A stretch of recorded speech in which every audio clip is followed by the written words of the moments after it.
دربار سلیمان علیہ السلام لگا ہوا ہے۔ بلقیس ملک سبا سے حاضر خدمت ہونے کے لیے چل پڑی۔ جب بالکل قریب آ گئی اور حضرت سلیمان نے اپنے درباریوں سے کہا کہ مجھے تخت بلقیس چاہیے۔ جنوں میں سے بڑا قوی ہیکل ایک جن نے کہا حضرت یہ خدمت میرے سپرد رہی، میں لے کر آتا ہوں، کب لاؤ گے؟ اس نے کہا کہ میں دوپہر تک لے آؤں گا۔ وہ کوئی 7 والی گلی میں نہیں پڑا ہوا تھا، وہ 1 مہینہ جاتے ہوئے لگتا تھا، 1 مہینہ آتے ہوئے لگتا تھا۔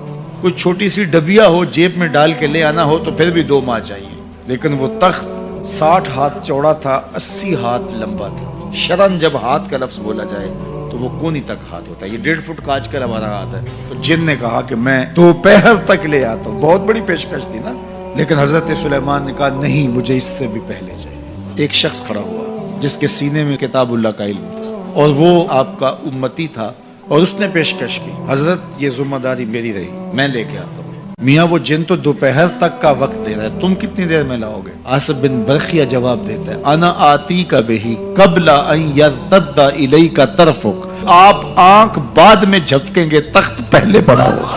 حضرت سلیمان نے بھی آنکھ نہیں جھپکی، تخت سامنے پڑا تھا۔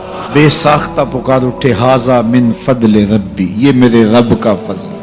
اب حضرت سلیمان علیہ السلام کے ایک درباری، آپ کے ایک مقتدی اور آپ کے ایک امتی کو اللہ نے یہ طاقت، توانائی اور شان دی ہے کہ 1 مہینے کی مسافت پہ پہروں کے حصار میں پڑا ہوا اتنا بڑا تخت آنکھ جھپکنے سے پہلے دربار میں حاضر کر دیتے ہیں۔ تو جس امام کے پیچھے مسجد اقصی میں حضرت سلیمان خود نماز پڑھی، اس مقتدا کی شان کا عالم کیا ہوگا؟ جب ان کے امتی کی یہ شان ہے تو پھر امام الانبیاء کی عظمتوں کا عالم